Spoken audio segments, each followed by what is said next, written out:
එතකොට මේ විදිහට මනසෙන් තමයි මේ සියල්ලම නිර්මාණය කරගන්නේ. මනසයි පූර්වංගම වෙන්නේ. ඒ වගේම මනසයි ශ්‍රේෂ්ඨයවත් මනසයි ප්‍රමුඛ වන්නේ. දැන් බලන්න බාහිර අරමුණු නෙවෙයි මේ ප්‍රමුඛ වන්නේ. තමාගේ සිතනේ ප්‍රමුඛ වන්නේ. බාහිර අරමුණක් දෙක බලලා මෙයා සුවපත් වේවා කියලා හිතන්නට පුළුවන්. ඒකත් තමන්ගේ සිත. නැත්නම් මේකට සාප කරන්නටත් අපිට පුළුවන් නෙවෙයි තමන්ගේ හතරෙක් න. ඒකත් තමන්ගේ සිත. සතුරට සාප කරන සිතින්ම තමන්ට පුළුවන් අනේ මේ සතුරත් මටත් වඩා හොඳින් සුවපත් වේවා කියලා හිතන්න. ඒ සියල්ලම මනෝමය. මේ தත්ත්වය බුදුරජාණන් වහන්සේ කොයිතරම් ගම්භීර වූ පළල් වූ අවබෝධයකින් යුතුව ප්‍රකාශ කරන්නට ඇද්ද කියන කරුණ අපට අවබෝධ වෙන්නේ අපි බලන දෘෂ්ටි කෝණය මත අපිට පෙනෙන මේ පරාසය මත. අපි බලන අපට පෙනෙන පරාසය යන්තා විශාලද ඒ තාක් මට්ටමට මේ ධම්මපදයේ දැක්වෙන ඒ එකම පදයේ තියෙන වචනේ අර්ථය මතුවී පේනවා. මේ වචන වලට සීමා වෙලා ධම්මේ ගන්නට බෑ. ප්‍රායෝගික වශයෙන් ධම්මේ තමගේ හද තුලින් දකින්නට ඕන. ඒකට මේ විදිහට මනසේ පූර්වංගම වෙනවා. මනසෙන් තමයි මනසඳහන් ප්‍රමුඛ වන්නේ. මනසෙන් තමයි සියල්ලම නිර්මාණය වන්නේ. මේ මනසින් යුතුව යම් මනස දූෂිත යම් කිසි දෙයක් කළා නම් කරනවා නම් හිතනවා නම් ඒක ඔක්කොම අකුසල බව දක්වන්නේ. මනස දූෂිත වෙලායි කියලා කියන්නේ ලෝභ දෝෂ මෝහ කියන අකුසල මූල සම්ප්‍රයුක්තෝ සිටට ඕනෑම අකුසලයක් කරන විට ලෝභය දෝෂය මෝහය කියන අකුසල මූල ධර්ම ඒවට මූල ධර්ම කියන්නේ මුල් ඕනෑම අකුසලයක් කරන්නේ මුල් වෙන කරුණු ගහක මුල් වගේ ඒමන් හිතා තමයි අකුසලයක් කරන්නේ මේදී ලෝභය ඇති වෙනකොටම මෝහයත් එතනම යෙදිලා ද්වේෂය ඇති වෙනකොට එතනම මෝහය එතනම යෙදිලා ඒක නිසා ලෝභයයි ද්වේෂයයි කියන දෙකම එදෙන සෑම අවස්ථාවක මෝහයත් එතන තියෙනවා. තනිකර මෝහයෙන් යුතුව පමණක් අකුසල සිදුවන අවස්ථාවක් අපි ධර්ම පොත්වල දක්වා තිබෙනවා. මේ අකුසල සිතුවිලි 12ක් අපි ධර්ම පොත්වල උගන්වනවා. ලෝභ මූල සිත් 8ක්, ද්වේෂ මූල සිත් 2ක්, සහ මෝහ මූල සිත් 2ක් වශයෙන්. ඒකත් දැනගන්න එක හොඳයි. මේ දන්නවා සතර සතිපට්ඨාන සූත්‍රයේ චිත්තානුපස්සනාව කියනකොට සරාගං චිත්තං සරාගං චිත්තං දීපජානාති විතරාගං චිත්තං විතරාගං චිත්තං දීපජානාති සදෝසං චිත්තං සදෝසං චිත්තං දීපජානාති විතදෝසං චිත්තං විතදෝසං චිත්තං දීපජානාති සමෝහං චිත්තං සමෝහං චිත්තං දීපජානාති විතමෝහං චිත්තං විතමෝහං චිත්තං දීපජානාති ආදී වශයෙන් සිත බලන ආකාර සිත භාවනාවට නැගී යුතු ආකාරය දක්වා තිබෙනවා සතර සතිපට්ඨාන සූත්‍රයේ චිත්තානුපස්සනාවේ. එතකොට අපිට තේරෙනවා නම් මේක රාගසිතක්, මේක ද්වේෂසිතක්, මේක මෝහසිතක් කියලා. ඒක අපි අවබෝධ කරගන්නේ අපේ ප්‍රඥාවෙන්. ඒක දකින්නට නම් මේ සිතිවිලි ගැන ඒ සිත් ගැන අවබෝධයක් තියෙන්නට ඕන. එතකොට ලෝභ සිත් 8ක් දක්වා තිබෙනවා. මේ 8 පහසෙන් මතක තබා ගන්න පුළුවන් වුණ ආකාරයෙන් කියන්නේ මේ දැන් කිව්වට පස්සේ මේ ඇයිද හොඳට මේක මතක තියා අමතක නොවන ආකාරය. මේක සිදුවන්නේ අසිත 8ක් බවට පත්වන්නේ කරුණු 3ක් නිසා. එකක් තමයි සතුටින් අකුසලයක් කරන්න පුළුවන්, මදහස් සිතින් අකුසලයක් කරන්නට පුළුවන්. එතකොට සෝමනස් සාගතෝ උපේක්ෂා සහගත වෙනවා. ඒක පැහැදිලි. ඒ වගේම කෙනෙක් පසුබැස අකුසලයක් කරන්නට පුළුවන්. පසුබැසින් නැතුව කෙනෙකුගේ පෙළඹවීමක් නැතුව අකුසලයක් කරන්නට පුළුවන්. එතනත් කරුණු දෙකක් තියෙනවා අසංඛාරික සසංඛාරික වශයෙන්. ඊළඟට අකුසලයක් කරන්න පුළුවන් වැරදි දෘෂ්ටියකින් යුතුව හා වැරදි දෘෂ්ටියක් නැතුව. එතන කරුණු දෙකක් තියෙනවා. දැන් අද කාලේ අපි හිතමු වෙනත් ආගම් තියෙන දෙවියන් වහන්සේ සත්‍යයන් මතල තියෙන්නේ මවල තියෙන්නේ අපගේ ප්‍රයෝජනයේ සඳහා කියන වැරදි දෘෂ්ටියේ පිටව සත්‍ය ඝාතනය කරන අවස්ථා තියෙනවා. එතන දෘෂ්ටිය යෙදිලා. සමහර අය කරන අකුසල මේක මරලා අපාය ගියත් කමන්නේ කියලා කියන අය අපිට හම් වෙලා තියෙනවා. ඒ කියන්නේ තමන්ගේම සතුරු මිනිහෙක් මරලා අපාය ගියත් කමන්නේ කියලා. එහෙම අය කියන්නේ වැරදි දෘෂ්ටියක් නැහැ. කුසල අකුසල කම්ම විපාක පිළිගන්නවා. පිළිගත්තත් අපසල කරනවා. මේ විදිහට දිට්ඨිය යෙදිච්ච දිට්ඨිය නෙලිච්ච අපසල් තියෙනවා. එතකොට ඒ සෝමනස් සහගත සිත් 4 කිව්වට පස්සේ ඒ අනුසාරයෙන් උපේක්ෂා සිත් 4 නිකම්ම කියන්නට පුළුවන්. සෝමනස් සහගතයි සතුටින් යුතුව කරන අකුසලයක් දිට්ඨිගත සම්ප්‍රයුක්තයි වැරදි දිට්ඨිය යෙදිලා අසංඛාරිකයි කිසිම පෙළඹවීමක් නැහැ පසුබැවීමක් නැහැ හිතන කෙරුවා. ඒකම කරන්න පුළුවන් පසුබැස කෙනෙක් පොළඹවා කරනවද නැද්ද කියලා දිමදි කර කරන්නට පුළුවන්. එතකොට සෝමනස් සහගතයි දිට්ඨිගත සම්ප්‍රයුක්තයි සසංඛාරිකයි ඒ සිද්ද දෙක හොඳට මතකයි. අර වචන තුන විතරයි මතක තබා ගන්න ඕනේ. සෝමනස් සහගතෝ උපේක්ෂා සහගත භාවයි දිට්ඨිගත සම්ප්‍රයුක්තෝ විප්‍රයුක්ත භාවයි අසංඛාරික සසංඛාරික භාවයි. දැන් මේ සෝමනස් සහගත සිතම දිට්ඨිය නොවේදී කරන්න පුළුවන් සෝමනස්සාගත. එතකොට දිට්ඨිගත විප්‍රයුක්ත. සම්ප්‍රයුක්ත කියන එකේ විරුද්ධ වචනේ විප්‍රයුක්ත. විප්‍රයුක්ත කියලා අපි සාමාන්‍යයෙන් කියන්නේ පාලියෙන් කියන්නේ විප්‍රයුක්ත. එතකොට දිට්ඨිගත විප්‍රයුක්ත අසංඛාරික වෙන්න පුළුවන්, සසංඛාරික වෙන්න පුළුවන්. ඒ වගේම සෝමනස්සාගත දිට්ඨිගත විප්‍රයුක්ත අසංඛාරික බයිදින් කරපු දෙකයි අර කලින් කියපු සෝමනස්සාගත දිට්ඨිගත සම්ප්‍රයුක්ත අසංඛාරික සසංඛාරික බයිදින් කරපු දෙකයි එකතු වුණාම සිත් හතරක් වෙනවා. මේකට උපේක්ෂා සහගත කියන සිත වචනේ ආදේශ කරගත්තාට පස්සේ සිත් 8ක් වෙනවා. ඕක තමයි ලෝභ සහගත යම් කිසි අකුසලයක් කරනවා නම් සතෙක් මරීමක් වෙන්න පුළුවන්, මරණ විට ලෝභයක් නැහැ, දේශයක් ඇතිවන්නේ නැත්නම් සොරකම් කිරීමක් කරන්නත් පුළුවන්, ඒ ලෝභයෙන් වෙන්න පුළුවන්, කාමයේ වර්ධනය වෙන්න පුළුවන්. මොකද බැරදි සිතකින් කරන්නේ. මේ ඔක්කොම සෝමනස්සාගත කියනකි. එතකොට වචනයෙන් කරන්නත් පුළුවන්, බොරු කියන්න පුළුවන්, කේලම් පෞෂාචන සම්ප්‍රාප්ත කරන්න පුළුවන්. ඕවා සතුටින් විතර කරන්නත් පුළුවන්. දිට්ඨියක් ඇතුවත් පුළුවන්, දිට්ඨියක් නැතුවත් පුළුවන්. ඒ විදිහට ඒවා ලෝභ සහගත සිතක් ඇති වෙනකොට Taman තේරුම් ගන්නට පුළුවන් වෙන්න ඕනේ මේ වෙලාවේ මේ ආකාරي ලෝභ සහගත සිතක් කියලා. එදිනෙදා ජීවිතයේ ඔක පහසෙන් තේරුම් ගන්න පුළුවන් ඔය කරුණු තේරුම් අරගෙන සිටිනවා. ඒ වගේම දැන් ද්වේෂ සහගත සිත් දෙකක් තියෙනවා. ද්වේෂ සහගත ද්වේෂ තරහ කමනාපයන් නුරුස්නා ගතියක් ඇති වෙන සිතේ සතුටක් නැති බව මේ දන්නවා. කිසිසේත් මේක සෝමනස්සාගත වෙන්නට බෑ. ඒක නිසා ඒක අනිවාර්යයෙන්ම දෝමනස්සාගතයි. නොසතුටක්නේ. ඒ දෝමනස්සාගත සිත් දෙකක් වෙනවා. එතන යෙදින්නේ පටිගේ. පටිගේ කියන්නේ හැප්පෙනවා. අරමුණට එක්ක අපනමුණ පිළිගන්නේ අරමුණ සතුටෙන් පිළිගන්නේ නැහැ. අරමුණේ හැප්පෙනවා. ඒක නිසා ඒක පටිගත සම්ප්‍රයුක්ත වෙනවා. නැත්තම් පටිග අසංකාරික වෙනවා. නැත්තම් සසංකාරික වෙනවා. නිසා දෝමනස්සාගතයි පටිග සම්ප්‍රයුක්තයි අසංකාරික විපසිතක් සසංකාරික ඒකසිතක්. එතන සිත් දෙකක්. තව මෝහයේ පමණක් දෙන සිත් දෙකක් තියෙනවා කියලා සම්පූර්ණ පොතේ දක්වනවා. ඒ මෝහයේ දෙනකොට සිත නිරන්තරයෙන්ම උපේක්ෂිත වෙන බවයි කියන්නේ. උපේක්ෂා සහගත උද්දච්ච සම්ප්‍රයුක්ත සිත, උපේක්ෂා සහගත විචිකිච්ඡා සම්ප්‍රයුක්ත සිත කියලා සිත් දෙකක් තියෙනවා. සිත විසිරෙනවා නම් අරමුණේ පිටින් නැත්නම් භාවනා කරනකොට නොයේ කර්ම කරා සිත දුවනවා නම් එතකොට මේ වික්කිට්ඨං වාදිත්තං වික්කිට්ඨං චිත්තං තේපදානාන්ති කියලා සතර සතිපට්ඨාන සූත්‍රයේ දැක්වෙන්නේ විසුණු සිතක් වශයෙන් දකින්න කියලා. මෙතන මේ සිත ඇති වෙනකොට අපිට දකින්නට පුළුවන් වෙන්නට ඕන. දැන් මේ උපේක්ෂා සහගත සිත විචිකිච්ඡා සම්ප්‍රයුක්ත සිත. මේ උද්දච්ච සම්ප්‍රයුක්ත සිත. විචිකිච්ඡානේ ඊළඟට සැක තියෙන්නට පුළුවන්. මේ දිනදා ජීවිතයේ තියෙන සැක නෙවෙයි. සත්‍රිකංක දෙවිදිකදී ධම්මේකංක දෙවිදිකදී ආදී වශයෙන් දැක්වෙන විදිහේ බුදුහාමුදුරුවෝ ධම්මයේ සංඝයා කරේ සැක. පුබ්බන්තේ අපරන්තේ පුබ්බාපරන්තේ පෙර භව මේ භවයේ පසු භව පිළිබඳ පෙර පසු භව කියන දෙකම පිළිබඳ සැක. ඉදප්පච්චේත පටිච්ච සම්පදායේසු ධම්මේසු කංක දෙවිසිකිච්චති.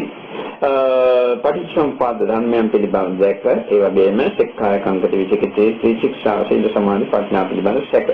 මේවා ඇති වෙනකොට උපේක්ෂා සහගතයි සිත. එතකොට ඒවා විචිකිච්ඡා සම්ප්‍රයුක්ත සිත. මේවා තමයි මෝහ සම්ප්‍රයුක්ත සිත. මෙන්න මේ සිද්දෙන් තමයි ඕනෑම අකුසලයක් කරන විට අකුසලයක් කරන්නට පුළුවන් වන්නේ. නැත්නම් වෙනත් වචනයකින් කියනවා නම් වෙනත් ආකාරයකින් ප්‍රකාශ කරනවා නම් ඕනෑම අකුසලයක් කරන විට ওই සිද්දෙන් කවරක් හෝ තමයි පහළවන්නේ. ඒවා සම්මිශ්‍රණයක් වන්න පුළුවන්. වරක සෝමනස්ස වෙන්න පුළුවන්, ඒකම උපේක්ෂා සහගත වෙන්න පුළුවන්. තවක දිට්ඨිගත සම්ප්‍රයුක්ත වෙන්න පුළුවන්, තමක දිට්ඨිගත විප්‍රයුක්ත වෙන්න පුළුවන්. මේ විදිහට එකම සිතක් දිගටම පවතිනවා නෙවෙයි. වෙනස් වේ සම්මිශ්‍රණ වෙවි යනවා.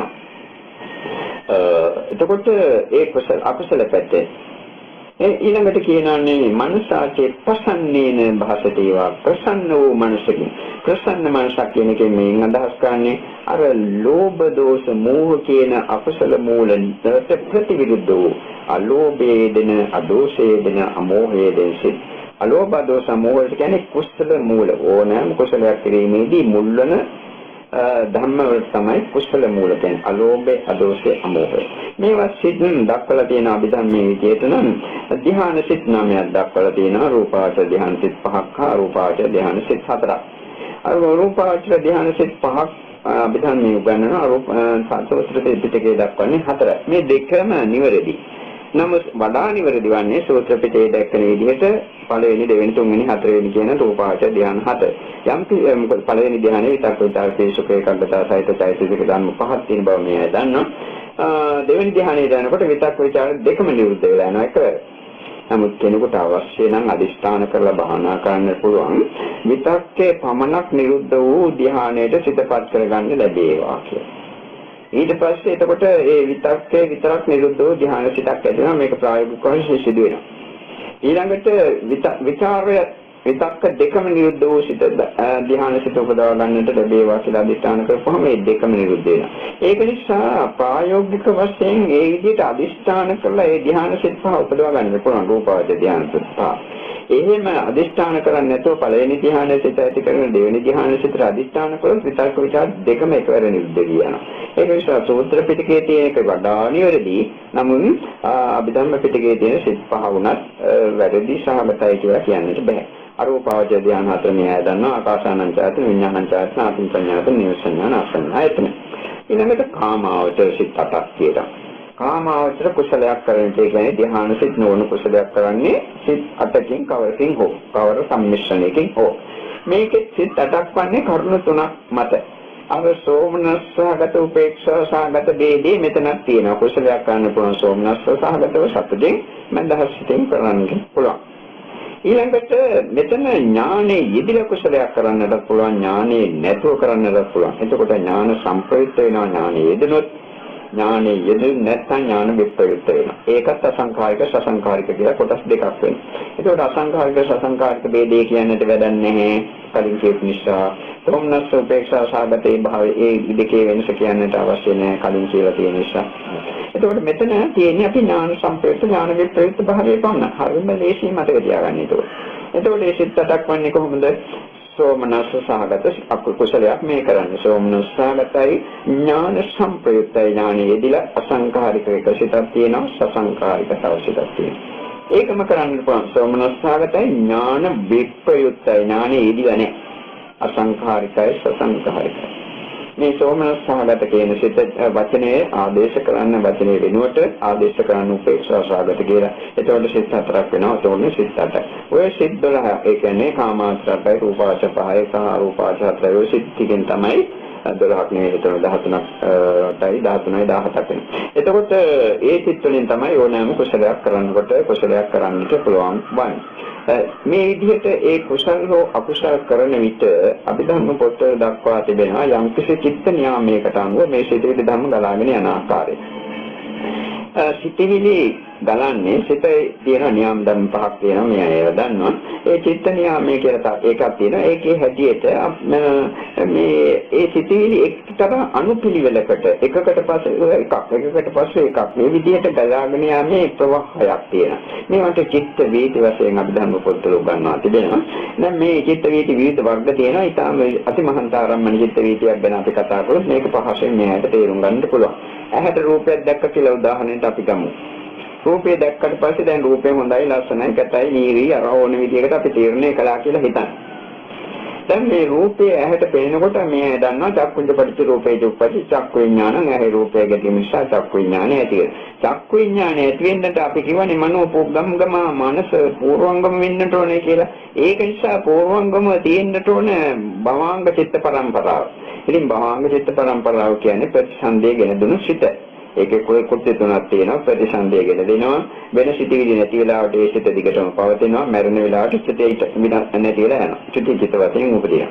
එතකොට මේ භවාංග සිතේ කුටි තුනක් තියෙනවා. ප්‍රතිසන්දි කුට්ටිය, භවාංග කුට්ටිය සහ චුති කුට්ටිය කියලා. එතකොට මේ වැඩ තුනක් භවාංගයේ තියෙනවා. දැන් අර ඇහැට රූපේ දැකපු ගමන්ම අතීත භවාංගය ඔන්න තිබුණා. භවාංග සිත ටිකක් සෙල වෙනවයි කියලා ඒ පොතේ දක්වන්නේ භවාංග චලනය වෙනවා. ඊළඟට මේ භවාංග සිත නිරුද්ධ වෙන භවාංග උපච්ඡේද ගැලවිලා යනවා.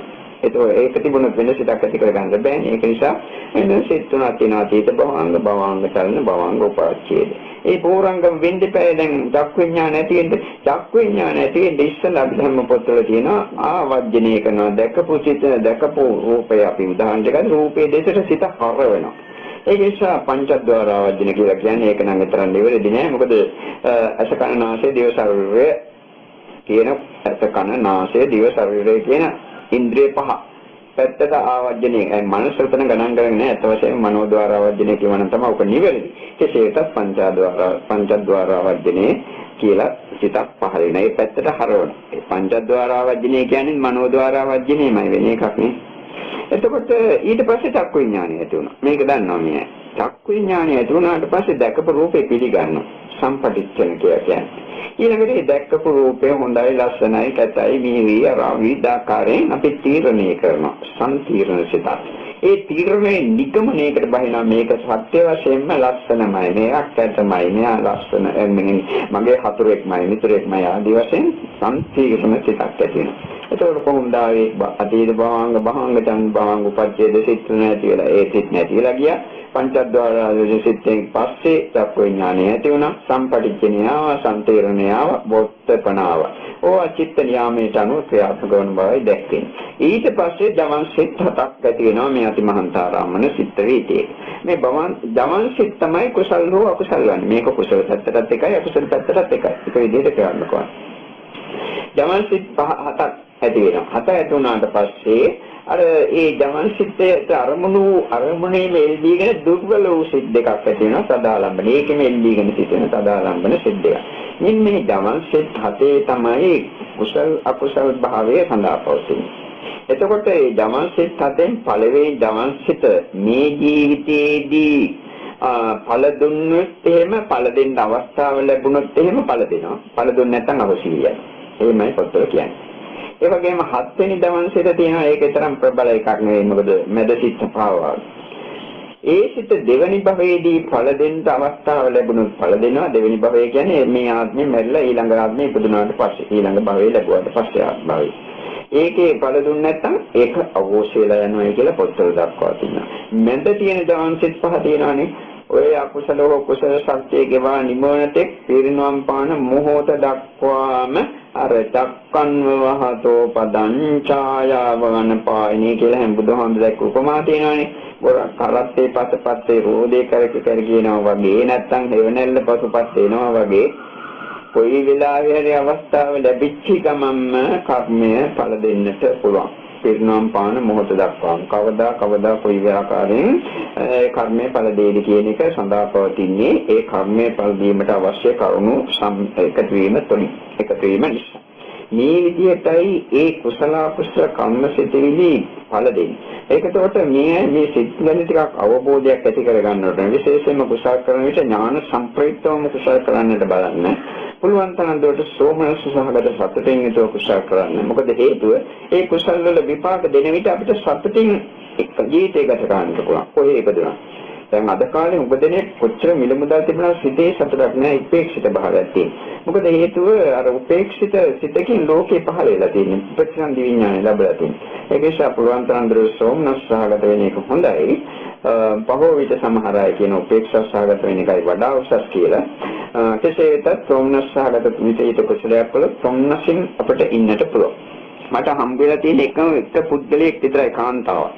මේ ජීවිතේ කොච්චර සත්‍යව හම්බ වෙලා තියෙන නිරන්තරයෙන්ම සතුටු මූණකින් සිටින් අපිත් එක්ක වැඩ කළා.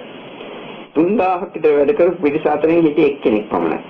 බස් එකේ ගියත් එයා සිනහ මූණකින් ඉන්නේ. ඉන්නකොටත් සිනහ මූණකින් හැම වෙලාවෙම සිනහ මූණකින්. මට ඒ කාලේ එකපාරට මතක් වෙනවා මෙයා සෝමනස්ස සහගත සිතකින් තමයි ඉපදලා තියෙන්නේ කියලා. අනිත් අය බොහෝ විට උපේක්ෂා සහගතයි. මමත් උපේක්ෂා සහගතයි. බොහෝ අවස්ථාවල 99ක් මොකද. එතකොට ඒ සෝමනස්ස සහගත කුසල කරන එකයි හොඳ. විශේෂයෙන්ම ඥාන සම්ප්‍රයුක්තව කුසල කරන දාන දුන්නා මොන දෙයක් කළත් භාවනාවක් කළත් සමහර බෝධි පූජා බුද්ධ පූජා ආදී කවරයක් කළත් ඥාන සම්ප්‍රයුක්තව කරන්න. මේ අලෝභ දෝස මෝහ කියන කුසල මූල ධර්ම තුනම යුතුව කුසලයක් කළොත් ඒකට කියනවා ත්‍රි හේතුක කුසල කියලා. හේතු තුනක් සහිත කුසල කියලා. මේ කරන්න ඒ කුසලයේ කරන්නට ඉස්සෙල්ලත් කරන විටත් කරාට පස්සෙත් නිසි පරිදි සිත පැවැත්වුවොත් වැරදියට හිතන්නේ නැතුව ඒ කුසලයට කියනවා ත්‍රි හේතුක උත්කෘෂ්ඨ ශේර භාවයට පත් වූ කුසලයක් කියලා. මෙන්න මේ ත්‍රි හේතුක උත්කෘෂ්ඨ කුසලය මරණ මොහොතේ කීපත් වුණොත් ත්‍රි හේතුක ප්‍රතිසන්දිලාභියෙක් වෙනවා කියලා පොතවල දක්වා තිබෙනවා. එසේම පොතවල දක්වන ත්‍රි හේතුක ප්‍රතිසන්දිලාභියෙකුට පමණයි ධ්‍යාන ලබන්න පුළුවන්, මාර්ගඵල ලබන්න පුළුවන්, ගැඹුරු ධර්ම කරුණු අවබෝධ කරගන්න පුළුවන් ආදී කරුණු. ඒවා පොතවල දැක්වෙනවා ඒ ආකාරය. මේක නිසා පුළුවන් තරම් දුර ත්‍රි හේතුක උත්කෘෂ්ඨ කුසල කරන එක තමයි ඉතාම හොඳ. කොයි ආකාරයෙන් කළත් උත්කෘෂ්ඨ වෙන්නේ විදිහට කිරීමයි ඉතාම හොඳ. මේ විදිහට සිතේ ක්‍රියාදාමයේ තේරුම් ගැනීම ඉතාමත්ම සුදුසුයි. එහෙම සුදුසු වුණාට පස්සේ ඉදිරියට ජීවිතයේදී කුසල සිතක් ආවත් මේ සිතයි ඇතුණේ කියලා එකපාරට පේනවා නම් හොඳයි. කුසලයක් කරන විට මේ කුසලයෙන් මම මේ කුසලයේ කරන්නේ කියලා හිතලා කරන්නට පුළුවන් නම් ඒක ඉතාමත් හොඳයි. එතකොට වඩා ඥාන සම්ප්‍රයුක්ත වෙනවා. මෙන්න මේ ආකාරයෙන් මේ ධම්මපදයේ ගාථාවල තුලින් ওই ධර්ම කරුණු මත වෙනකොට ඒ තුලින් චතුරාර්ය සත්‍ය ධර්මයන් කෙනෙකුට මත කර ගන්න පුළුවන්කම තියෙනවා. කලින් දේශනාවල මේ ඇයි බොහෝ විට ඒ ධර්මයේ තුලින් ශූන්‍යතාවලටපත් කරන හැටි, නිවනට යන හැටි, චතුරාර්ය සත්‍ය ධර්මයන් මත කර ගන්න හැටි කියලා තියෙනවා. මේ ඒ අනුසාරයෙන් මේ ඇයට මේ ගාථාව තුලින් කොහොමනම් චතුරාර්ය සත්‍ය ධර්මයේ මත කරගත හැකිද? කොහොමනම් මට නිවන් අවබෝධ කරගන්නට පුළුවන්ද කියන කරුණ මේ ඇගේ ප්‍රඥාවෙන් ටිකක් අවබෝධ කරගන්න බලන්න. පච්චත්තම් වේච්ඡබ්බෝ විඤ්ඤුහි. තමාගේ ප්‍රඥාවේ මට්ටමට අනුවයි දත යුතුවන්නේ. දැන් මේකදී විශේෂයෙන්ම කුසල පැත්ත අකුසල පැත්ත කියනකොට මේ ඇයට කෙලින්ම එකපාරට තේරෙන්න ඕනේ මේ අවිද්‍යාව පත්‍ය සංඛාරා කියන්නේ මේ බුදුහාමුදුරුවෝ කියන්නේ වෙන මොකක්වත් නෙවෙයි. අවිද්‍යාව පත්‍ය සංඛාරා කියනකොට සංඛාර පත්‍ය විඥානං වෙන කැලල එකවරම එනවා. අවිද්‍යාව නිසා සංස්කාර නිසා ප්‍රතිසන්දේඥා ඊට පස්සේ මේ දස දේවලස දුක්ඛ ස්කන්ධ සමුදය හොති මේ මහා දුක්ඛ ස්කන්ධේ පහළ වෙනවා. එතකොට පටිච්ච සම්පාද ධර්මයන් මේ තුලින් මේ ඇයට මතු කර ගන්නට පුළුවන් වෙන්නේ තෝරන පටිච්ච සම්පාද ධර්මයන් මත වෙනකොට මෙතන දුක්ඛ සමුදය සත්‍ය ක්‍රියාත්මක වන ආකාරය දකින්නට ඕනේ. යම් කිසි එක සත්‍යයක් දකින විට චතුරාර්ය සත්‍යයෙන් එතනින් දකින්නට පුළුවන් බව බුදුහාමුදුරුවෝ වදාළා තියෙනවා. එහෙම නැත්නම් ඔය සිටීදී මනස පූර්වංගමන ආකාරයේ මනෝමය වශයෙන් බලන එක දකින්නකොට බාහිර ලෝකයේ අරමුණු වල කිසිම වැදගත් භාවයක් නැතුව මනසේම ස්වરૂපයක් තියෙන මමයි මේ ඔක්කොම ඇති කරගත්තේ මගේ සිතේම තියෙන මුලාවක් අවිද්‍යාව තුළින් මේ විදිහට කටයුතු කළේ කියලා අවිද්‍යාව අවබෝධ කරගන්නට පුළුවන් ප්‍රඥාව තුළින් ඒ ඇති වෙන සිටිවිලි ධර්ම එතනම නැතිවි නිරුද්ධ වී යන ආකාරයට දකින්න පුළුවන් අනිත්‍යයට යන ආකාරය නිරුද්ධ වී යන ආකාරය මේ අනිත්‍යයට යන නිරුද්ධ වී යන ධර්ම තුළ ආත්ම වශයෙන් ග්‍රහණය කරන්නට නැත්තම් මම වෙනේ කරන්නට කිසි දෙයක් නැති බව ශේෂ නුවණ බව අවබෝධ කරගන්නට පුළුවන්. එතකොට ඒ තුළින් ශූන්‍යතාවයන් ආදී ඉක්මවා යමින් තමා බලාපොරොත්තු වන ඉහළ ප්‍රතිඵල වලට උනස් හිතපත් කරගන්නට පුළුවන්කම තිබෙනවා. නැත්තම් මේ මනුෂ්‍ය ක්‍රියාත්මක වන්නේ පංචස්කන්ධ ධර්මයන් ඇසුරු කරගෙන මනුෂ්‍ය සහිත රූපය සියල්ලම දුක්ඛ සත්‍ය සංකේතයෙන් පංච පාදානස්කන්ධා දුක්ඛ කියලා දුක්ඛ සත්‍ය ඒ තුලින් මත කරගෙන මේ දුක්ඛ සත්‍ය ඇතිවීමට හේතුපාදක වන අවිද්‍යා පත්‍ය සංඛාර ආදී වශයෙන් ඇතිවෙන මේ කුසල අකුසල කම්ම සංස්කාර මෙලෙසින් නැවත භවයේ පුරා ගෙන දුන්නා අපිට අතීත සංසාරික දුක් අනාගතයේ ලබා දෙනවා ආදී වශයෙන් එතන දුක්ඛ සහ දුක්ඛ සමුදය සත්‍ය දකින්නට පුළුවන්. මේවා දකින්නේ ප්‍රඥාවකින් ඒක මාර්ග සත්‍ය කියලා දකින්නට පුළුවන්. සම්මේකින් මේ සියල්ල නිරුද්ධ කළොත් එතන නිරෝධ සත්‍යයක් දකින්නට පුළුවන්කම ලැබෙනවා. මේ ආකාරයෙන් මේක විස්තර කළා නෙවෙයි ප්‍රායෝගික පැත්තට අත්දැකුවා නෙවෙයි අර මුල් කියපු වචන වලට විතරයි මුලින් කියපු වචන වලට විතරයි ප්‍රායෝගික පැත්තට ටිකක් නිඹුරුවක් යොමු කළේ. මේ විදිහට මේ අයගේ ප්‍රඥාවේ මට්ටමට අනුව බලන විශේෂයෙන්ම කාම රාග පටිඝ සම්පූර්ණයෙන් නැති කිරීමට තුනී කිරීමට යන මේ අය මේ කරුණ මේකේ ගාථාවේ කරුණු අර මනෝමය කියන එක මනෝසෙත්තහ කියන එක ඉතාමත්ම ප්‍රයෝජනවත් වෙනවා. එතකොට තමාගේ මුලාව තමාට තේරුම් ගන්නට පුළුවන් වෙයි. රාගය කියන්නේ සිටිවිලි ටිකක් ඇති නැති යම් වෙන දෙයක් නෙවෙයි. කොච්චර ලස්සන රූපයක් දැකලා හරි දැන් කාලේ ඔය විපාද මොකද්ද කියලා එකක් තියෙනවනේ. ඕවා දැකලා සතුටු වෙන මිනිස්සු අනන්තවත් ඇති. ඉතින් ඒවා සතුටු වෙයි කියලා සිටිවිලි ටිකක් ඇති වුණා පැවතුණා නැති වුණා උච්චයි. වේදනාවක් ඇති වුණා වේදනාව ග්‍රහණය කළා. මේ සිටිවිලි ඇතිලා නැතිලා සංසාරේ පුරාම ගියා. ඔය කිසිම අගයක් කියලා ගන්නට සාරයක් කියලා ගන්නට කිසිවක් ශේෂම නැහැ. නිරුද්ධ වී යනවනේ. ඔය තියෙන නිස්සල භාවයේ නිර්වෘත්තක භාවයේ ඕවා සාර ධර්ම බව තේරුම් ගන්නට පුළුවන්. මේ විවිධ ආකාර තුළින් මේ කියපෝ දෙවේ තවත් විවිධ ආකාර තුළින් ඔය ගාථාවම කෙනෙකුට ඇති නිවන් අවබෝධ කරන්නට හරියට ධම්මයට බහැලා ධම්මවිචේ සම්ප්‍රඥාංගය තුළින් මේ ධර්මයේ මතු කරලා දැකලා අනිත්‍ය අනිරෝධ දර්ශනය තුළින් මේ සංඥාංගයේ නිරෝධය දැකලා සංස්කාර නිරෝධයට සිතපත් කරගන්නට පුළුවන් වුණා. ඒක නිසා සියලුම මාර්ගඵල ලැබීමට උවත් මේ ගාථාවන් ඉතාමත්ම දෙයින්